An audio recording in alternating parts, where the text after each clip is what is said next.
আমি আমার সিনিয়র ডাক্তারদের একটু পরামর্শ চাচ্ছি। সবাই সফলতার কেস প্রথমে দেয়, তো আমি আজ আমার লাইফের প্রথমে একটা ব্যর্থতার কেস দিচ্ছি।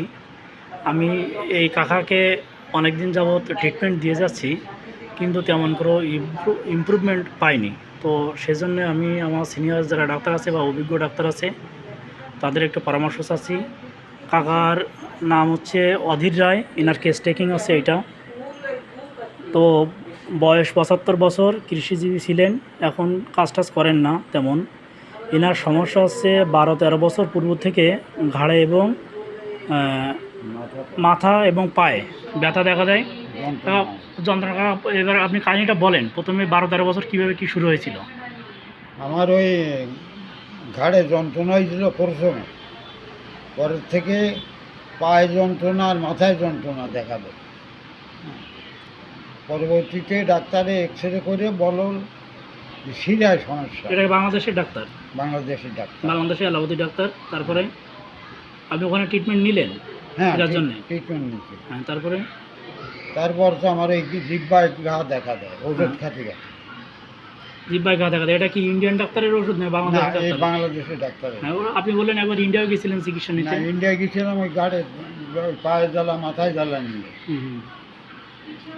তো ইন্ডিয়ার ডাক্তারও তেমন কোনো না, হোমিওপ্যাথি ওষুধ খাইছি, কোনো কাজ হয়নি। হ্যাঁ, তারপরে অ্যালোপ্যাথি ওষুধ দীর্ঘদিন যাবত চলছে। পরে এখন সমস্যা হচ্ছে মুখে ঘা এবং সব স্বাদ লবণ লাগে। লবণ লাগে, মানে যা কিছু খান না কেন সব লবণ স্বাদ লাগে। কোনো তরকারি খাতে পাইনি, হ্যাঁ, কোনো স্বাদ পাইনি ভাতে, সব লবণ লাগে। সবই লবণ। জলও কি লবণ লাগে? জলে লবণ লাগে। জল খাইতে গেলেও লবণ লাগে। এবং ঘাড়ে যন্ত্রণা হচ্ছে কোন পাশে, হাত দিয়ে দেখান একটু। বাম সাইডই, বাম সাইডে ঘাড়ের যন্ত্রণা এবং মাথায় জ্বালা করে। মাথায় জ্বালা পায়ে জ্বালা। মাথা কোথায় জ্বালা করে? মাথায় এই চালু নিয়েই যন্ত্রণা দেয়। এই যন্ত্রণা কোন সময়টা বেশি করে? এই প্রায় রাতের দিকে একটু কম থাকে, দিনের বেলায় প্রায় থাকে।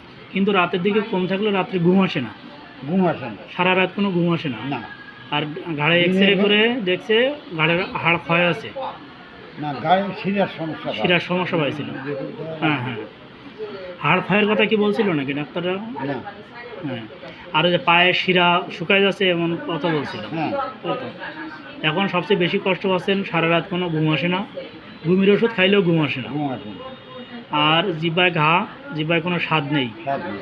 মাথায় যন্ত্রণা এবং ঘাড়ের শিরা জ্বালা করে। গায়ে শিরা জ্বালা করে। এটা হচ্ছে বেশি আপনার সমস্যা হচ্ছে।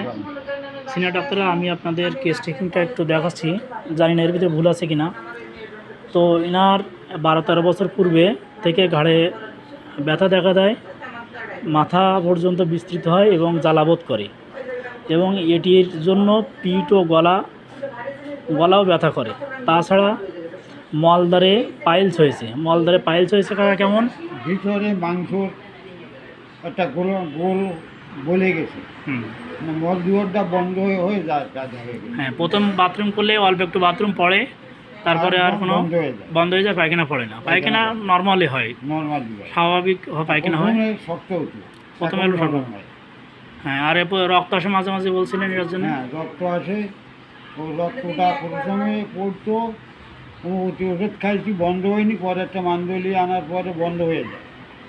বন্ধ হওয়ার পরে আমার এই মলদ্বারের ভিতরে যখন মাংস বলে যায়, তখন আমি মান্দলি বাদ দিয়েছি। দেওয়ার থেকে আবার এই 2 দিন রক্ত দেখা দেয়। এখন আবার রক্ত দেখা যাচ্ছে। তো এই জিহ্বার এই যে ফুসকড়ির মতো ঘা আছে, কিন্তু এতে কোনো ব্যথা নেই, আর সব স্বাদ হচ্ছে লবণ লাগে। পিঠে ও মুখে টিউমার আছে, আর শুলে চোখ দিয়ে আঠালো একটা রস ধরে। মুখে একটা টিউমার আছে, চশমাটা একটু খোলেন। হ্যাঁ, চশমাটা, এই যে একটা টিউমার আছে মুখে, এবং পিঠে একটা টিউমার আছে ওনার এই ধরনের। আর ওনার অতীত ইতিহাস আছে, কোনো চুলকানি পাঁচড়া হয়নি, ঘুম কম আসে আর কি। বংশে কোনো বড় ধরনের রোগ নেই। প্রতিদিন স্নান করে, 2 বার করে স্নান করেন, আর খুব গরম। 2 বার আগে করতাম। হ্যাঁ, 2 বার স্নান করেন, মাঝে মাঝে 2 বার স্নান করেন।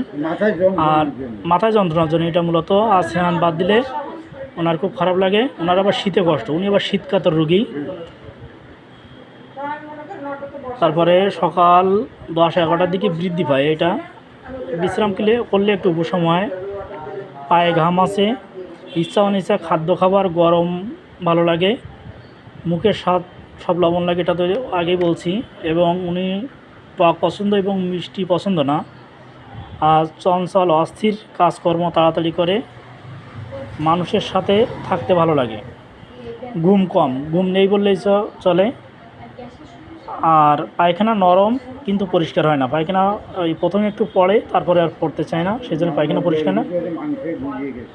প্রস্রাব স্বাভাবিক আছে। তো আমি টেস্টিং করে কয়েকটা ওষুধ এনাকে ট্রাই করে দেখছি, মুখের স্বাদের উপর ভিত্তি করে মূলত, তারপরে ঘাড়ের ব্যথার উপরে ভিত্তি করে, বা ব্যক্তিকেন্দ্রিক হিসেবে এনাকে আমি হাইপেরিকাম দিয়েছি, ক্যালকিরিয়া ফ্লোর দিয়েছি, একসাথে না, অবশ্যই সিঙ্গেল মেডিসিনের ট্রিটমেন্ট করছি। আর কার্বোভেজ, বেলেডোনা, ব্রাইনিয়া, এরকম আমি আমার মতো করে ট্রিটমেন্ট করে দেখছি কয়েকটা, কিন্তু এখনও পর্যন্ত কখনো কোনো রেজাল্ট আসেনি। হ্যাঁ, ঘাড়ের যন্ত্রণাটাই একটু কমছে, ক্যালকিরিয়া ফ্লোর দেওয়ার কারণে হতে পারে, বা অন্য কোনো ওষুধের ক্রিয়ার জন্য হতে পারে।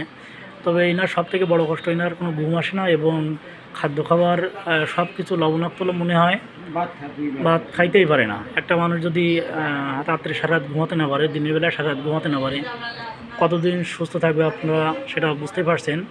তো আপনাদের কাছে আমার অনুরোধ থাকলো, আপনারা এই কেসটা একটু ভালো করে খেয়াল করে দেখে আমাকে পরামর্শ দিবেন কোন ধরনের মেডিসিনগুলো ব্যবহার এনার সাথে যায়। আমি সেগুলো আবার থিসিস করে দেখব যে কোনটা এনার সাথে দিলে ভালো হয়। জিহ্বায় ঘা, উঁচুর দিকে, অর্ধেক ছুঁয়ে উঁচুর দিকে কাটা কাটা ভাব। হ্যাঁ, জিহ্বার অর্ধেকের উপরে হচ্ছে ঘা, কাটা কাটা ভাব, কিন্তু কোনো ব্যথা নেই। হ্যাঁ, কাটা কাটা ভাব আছে, কিন্তু কোনো ব্যথা নেই, যন্ত্রণা নেই। ঝাল লাগে। জাল খাইলেও জাল লাগে না, জাল খাইলেও লবণ লাগে।